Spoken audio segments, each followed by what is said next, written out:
hampir meninggal tapi nggak jadi gara-gara bakso. Jadi ceritanya itu aku sama teman-teman aku lagi nginep di hotel, dan hari itu nggak tahu kenapa tiba-tiba satu harian hujan, dan saat itu kita benar-benar kelaparan banget. Mau gojekin makanan juga nggak bisa karena nggak ada kurir yang mau hujan-hujanan. Dan kita itu bangunnya sekitar jam 10 pagi dan hujannya itu nggak berhenti sampai jam 5 sore. Ketepatan aja saat itu kita juga nggak ada stok snack. Dan kalian tahu ternyata aku masih punya sisa satu bakso lagi. Jadi kemarin itu aku beli satu paket bakso yang isi 3 pieces. Jadi aku belinya itu yang bocirat, ayam tetelan, mozzarella sama yang bakso kriwil. Nah yang mozzarella sama ayam tetelannya itu kan udah aku makan. Terus aku lupa kalau ternyata masih ada yang bakso kriwil. Akhirnya satu bungkus bakso ini kita bagi 4 orang buat mengganjal perut. Dan untungnya aku itu selalu bawa panci listrik serbaguna kemanapun aku pergi. Dan akhirnya bocirat ini jadi penyelamat kita semua. Dan sumpah ini baksonya benar-benar enak banget. Kuahnya aja itu benar-benar seger banget, bisa kalian lihat. Aku udah beberapa kali pesen dan aku benar-benar nagih sama baksonya. Ini benar-benar full berdaging banget baksonya. Dan untuk toppingnya itu banyak banget. Aku saranin kalian harus coba bakso ini dan kalian stok yang banyak buat di kulkas atau buat kalian pergi kemana-mana. Ada di keranjang kuning aku.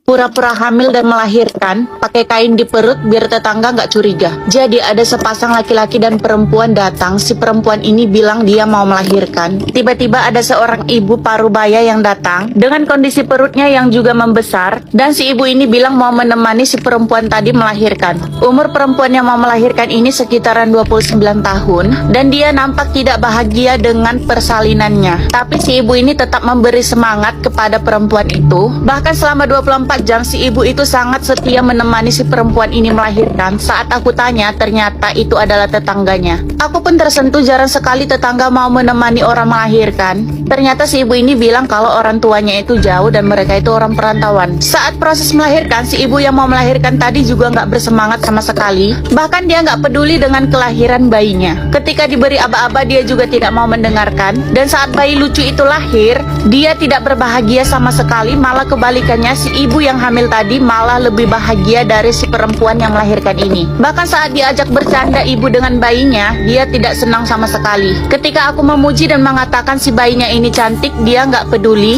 Dia lebih memilih memainkan HP-nya daripada melihat wajah bayinya. Tapi syukurnya si ibu yang menemani dia ini sangat menyayangi bayi itu. Bahkan dia yang mengurusnya sampai si ibu yang melahirkan ini tadi pulang. Pasangan lelakinya tadi saat mengantarkan si perempuan ini, dia langsung pulang dan nggak kembali lagi sampai keesokan harinya.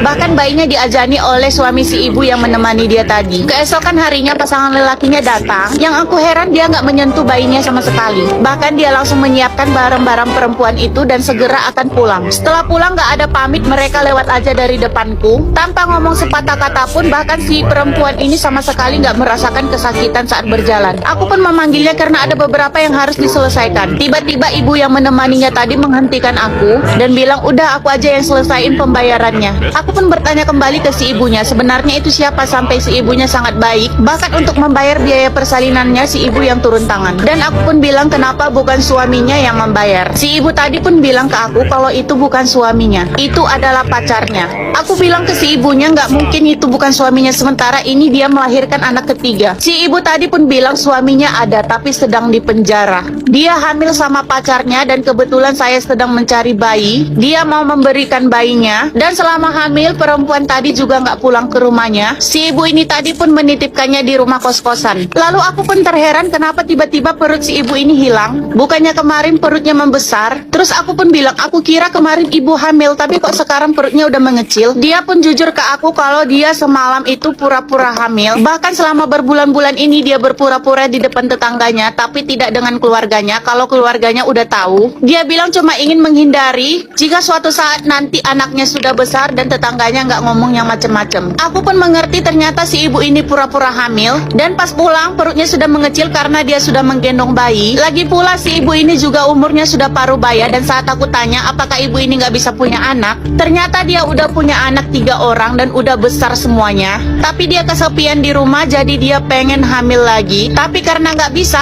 akhirnya dia mencari bayi, dan ketepatan dia menemukan sepasang kekasih tadi. Si ibu ini pun bilang ke aku nggak usah khawatir, khawatir, anak ini bakalan aku jaga dan kuanggap sebagai anak kandungku sendiri. Aku pun gak bisa berkata-kata, dan pada akhirnya si ibu ini pulang dengan senang hati. Gak lama kemudian para tetangga si ibu ini datang karena rumahnya juga gak jauh. Tetangganya menjemput si ibu ini dengan senang hati tanpa tahu yang terjadi sebenarnya. Hampir dikeluarin dari sekolah gara-gara tahu ibu kantin masak bakso pakai celana dalam. Jadi dulu waktu di sekolah kita itu suka banget makan bakso di kantin. Dan nggak tahu kenapa baksonya itu benar-benar enak banget sampai setiap hari itu kita beli lagi dan beli lagi. Terus pas kita berdua sama teman aku lagi makan di kantin, tiba-tiba teman aku datang, sebut aja namanya si Firman. Si Firman itu ngasih tahu kita kalau baksonya enak gara-gara masaknya pakai celana dalam. Mendengar itu kita pun langsung berhenti makan dan besoknya kita nggak mau lagi ke kantin. Awalnya kita diem dan nggak mau ngasih tahu siapa-siapa. Tapi karena kasihan ngeliat teman kita yang lain yang tiap hari masih aja menikmati bakso si ibu kantin, akhirnya perlahan kita kasih tahu satu persatu. Dan nggak tahu kenapa tiba-tiba aja nyebar kemana-mana, padahal kita udah bilang sama teman kita untuk gak ngasih tahu siapa-siapa. Akhirnya setelah berita itu nyebar, kantin langsung sepi dan gak ada yang mau jajan bakso lagi. Bahkan ibu kantin udah hampir tutup dan langsung lapor ke sekolah. Terus guru-guru langsung nanya ke semua orang apa alasannya kenapa nggak mau lagi makan di kantin. Terus tiba-tiba adalah tuh yang ngebocorin, dicarilah siapa yang nyebarin berita itu. Akhirnya aku berdua teman aku dipanggil Capsek karena emang kita berdua yang nyebarin berita itu. Setelah diinterogasi dan dianggap pencemaran nama baik karena nggak punya bukti, kita terancam bakalan dikeluarin dari sekolah. Akhirnya kita ngadulah ke Capsek kalau kita tahu berita itu dari teman kita si Firman. Terus dipanggil lah si Firman dan diinterogasi. Dan kalian tahu si Firman jawab apa? Dia bilang kalau dia ngasih tahu kita kalau ibu kantin masaknya pakai celana dalam, bukan karena dia ngelihat ibu kantinnya masukin celana dalam ke dalam kuah bakso, tapi karena semua orang masak itu pasti pakai celana dalam. Orang yang beli juga pasti pakai. Ternyata si Firman itu cuma bercandaan ke kita, dan akhirnya kita bertiga pun langsung diskors akibat salah nanggapin candaan si Firman tadi. Bersihin kamar mandi berhantu. Jadi ini kamar mandi di rumah kosong milik seorang nenek-nenek yang udah berbulan-bulan gak dipakai. Dia tinggal sendirian dan katanya itu banyak banget yang gangguin kalau dia lagi mandi. Karena kasihan, akhirnya aku bantu buat bersihin kamar mandinya biar kamar mandinya ini gak kelihatan serem. Nah, akhirnya aku pakai serbuk ajaib ini. Aku sengaja beli khusus buat nenek-nenek ini biar dia gak takut lagi pakai kamar mandinya ini. Ini kamar mandi peninggalan anak-anaknya dan sekarang dia tinggal sendiri. Biasanya kalau dia mau mandi itu airnya langsung dibawa keluar karena katanya kalau mandi di sini kalau lagi nyiram kepala itu kayak ada kuntilanak yang ngeliatin. Jujur di sini gelap banget kamar mandinya. Ini aku pakai flash. Padahal sebenarnya kalau kamar mandinya ini dibersihin bisa jadi cantik lagi. Tapi sayang banget nggak ada yang bersihin. Oh ya, katanya setiap malam kalau dia kebelet kamar mandi terus pakai ini kamar mandi sering ngedengar suara yang aneh-aneh. Terus kayak ngeliatin sosok hitam gitu di setiap sudut kamar mandinya. Jujur aku juga merinding saat bersihin ini. Rasanya aku mau cepat-cepat pergi. Untungnya ini sekali gosok aja kotorannya tuh langsung hilang. Lihat aja nih, aku nggak perlu pakai sikat, cukup pakai tangan doang. Sekali gesek kotorannya tuh langsung keangkat. Warna keramiknya yang tadi udah coklat tiba-tiba balik lagi jadi warna semula. Padahal sebelumnya ini udah aku gosok-gosok pakai sikat, tapi nggak mau hilang. Nah, mudah-mudahan kalau kamar mandinya bersih kayak gini, segala makhluk halusnya pada pergi. Karena aku dengar kan memang kalau makhluk halus itu suka tempat yang kotor. Ini habis aku gosok-gosok pakai tangan aku dan sekali siram dia langsung balik lagi ke semula. Kalau udah kayak gini, hantu mana coba yang berani nongkrong di kamar mandi ini? Kamar mandinya jadi kayak baru lagi, padahal cuma dikasih serbuk ajaib. Belum aku sikat-sikat. Gimana kalau aku sikat? Oh ya, serbuk ajaibnya ada di keranjang kuning ya. Nginap di rumah temen malah nemuin banyak barang curian. Kita benar-benar nggak nyangka sejak malam itu kita nginap di rumah salah satu teman kita. Akhirnya kebongkar siapa yang selama ini suka mencuri di kosan. Memang sejak awal saat kita ngontrak rumah bareng, ada sekitar 5 orang dan banyak banget kejadian kehilangan barang. Mulai dari kompor gas, kipas angin, setrikaan, bahkan barang-barang nggak penting lainnya. Kayak misalnya helm juga bisa hilang. Bahkan nih paket yang baru aja datang dan belum sempat di-unboxing, itu udah pada hilang. Pokoknya barang-barang yang kiranya masih berharga dan bisa dijual. Anehnya karena semua merasa kehilangan, kita nggak bisa nuduh satu sama lain seolah-olah kita itu semua korban. Akhirnya entah kenapa kita curiga sama salah satu anak tetangga kita yang cowok, yang kebetulan dia itu pengangguran dan sering banget lewat dari depan rumah kontrakan kita. Dan kenapa bisa barang-barang itu pada hilang? Padahal kayak kipas angin, kompor gas itu kan besar banget. Semua barang-barang itu bakalan hilang kalau misalnya lagi libur kuliah dan saat kita semua lagi pulang kampung. Nah, setiap kali kita pulang kampung, teman yang aku bilang pencuri tadi selalu pulang belakangan karena alasan rumahnya lebih dekat sekitar 2 jam dari kontrakan kita. kita. Kita nggak pernah curiga sama sekali sama dia. Sampai akhirnya pas kita lagi liburan tipis-tipis ke tempat yang nggak jauh dari rumah dia sekitar 15 menitan, tiba-tiba kita kena musibah di mana salah satu motor teman aku itu bannya pecah. Kita nggak bisa melanjutkan perjalanan pulang, apalagi saat itu hujan deras. Akhirnya salah satu dari teman kita nyaranin gimana kalau kita nginep di rumah temanku yang dekat tadi dan besok paginya baru kita lanjut pulang. Awalnya teman aku ini keberatan, dia terus yakinin kita kalau hujannya tuh bakalan reda. Setelah itu kita baru cari tukang ban. Tapi salah satu dari teman aku ini udah nggak sanggup. Dia minta tolong banget ke teman aku ini. Mungkin karena nggak mau kita curiga, akhirnya dia minta izin buat nelpon dulu ke rumahnya sebelum bawa kita ke sana. Ternyata saat itu dia lagi nelpon salah satu keluarganya buat nyimpan semua barang-barang kita yang dia ambil, jangan sampai ada yang kelihatan. Nah pas kita sampai di rumahnya, kita belum ngelihat ada yang aneh. Sampai akhirnya adiknya tiba-tiba masuk ke kamar, baru pulang dari rumah temennya dan dia nggak tahu kalau kita datang. Kita terkejut banget karena ternyata dia pakai helm salah satu teman aku yang udah lama banget hilang. Bahkan dia juga pakai tasnya temanku tadi. Padahal tas itu hilang barengan sama kompor sama kipas angin. Temanku yang pencuri tadi ini tiba-tiba terkejut banget ngelihat adiknya masuk. Dia pun mengalihkan perhatian kita. Bahkan dia seolah-olah marah karena adiknya masuk sembarangan ke kamar.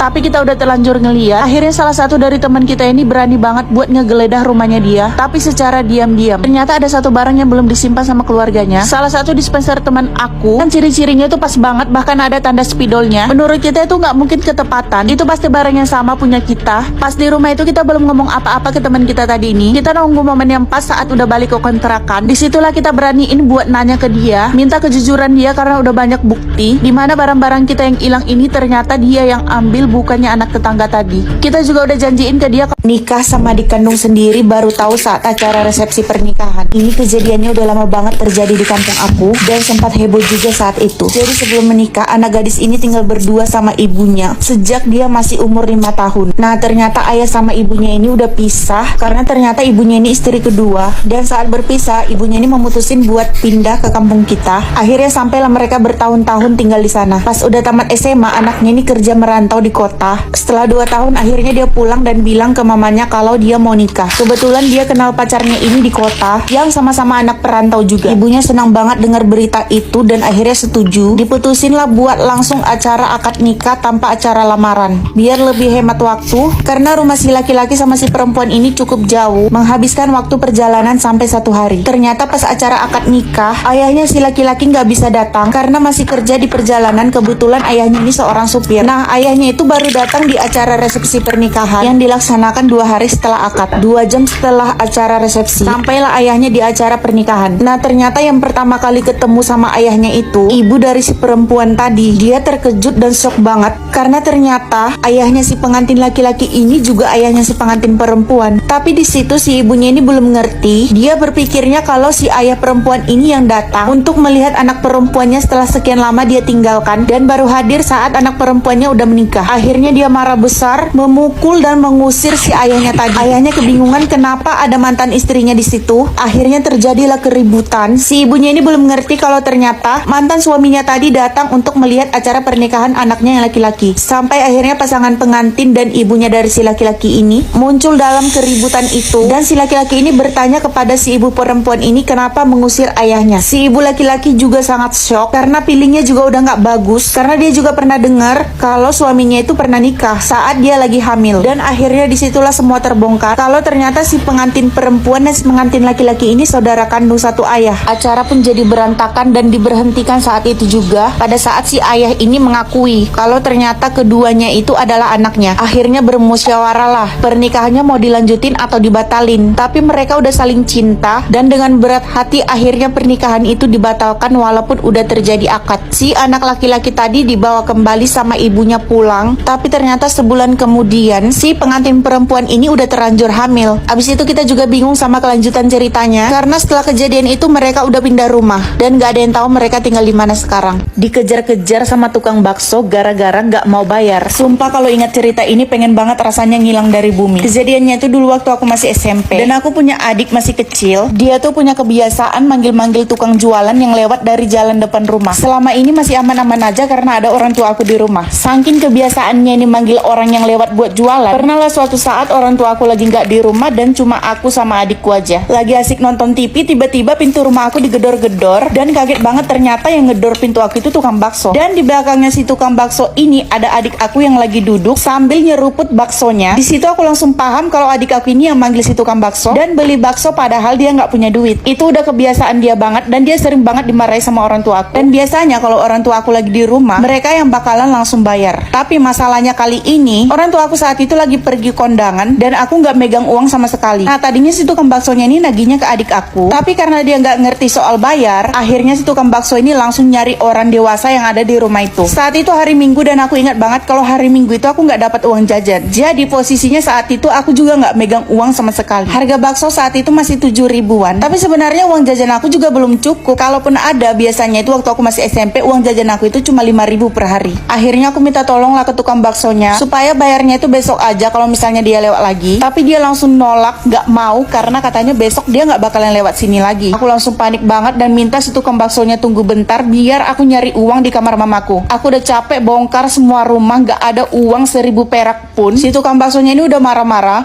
Memang aku jarang banget ngeliat si tukang bakso ini lewat dari depan rumah aku. Mungkin ketepatan banget baru kali ini dia lewat. Akhirnya aku minta ke dia buat sabar dulu karena orang tua aku undangannya itu jauh banget. Nunggu mereka pulang kayaknya nggak mungkin. Sampai akhirnya tetangga aku tahu dan untungnya dia mau minjamin uangnya, yang akhirnya aku bisa selamat dari si tukang bakso tadi yang udah marah-marah. Gak tahu gimana jadinya kalau nggak ada tetangga mama aku itu tadi. Saat itu dia benar-benar kayak penyelamat gitu karena kebiasaan adik aku itu udah nggak bisa dilarang. Sejak saat itu aku jadi ingatin ke orang tua aku kalau mereka pergi minimal mereka itu harus ninggalin uang supaya nggak kejadian lagi kayak tadi. Atau sekalian aja dibuat banner di depan rumah, taruh tulisan gitu kalau misalnya ada anak kecil yang manggil terus beli jangan dilayani soalnya nggak punya uang. Dan akhirnya cara itu berhasil. Diusir calon mertua dari rumah gara-gara bau ketiak. Ini terjadi sama teman aku sendiri, di mana saat dia berkunjung ke rumah pacarnya, tiba-tiba aja calon mertuanya langsung ngusir dia dari rumah. Awalnya temanku nggak tahu penyebabnya apa, sampai akhirnya dia tahu dari pacarnya sendiri, dan itu benar-benar bikin kita kaget banget dengarnya. Jadi ceritanya temanku ini berkunjung ke rumah pacarnya itu sekitaran jam 1 siang. Saat itu hari Minggu dan kita lagi libur,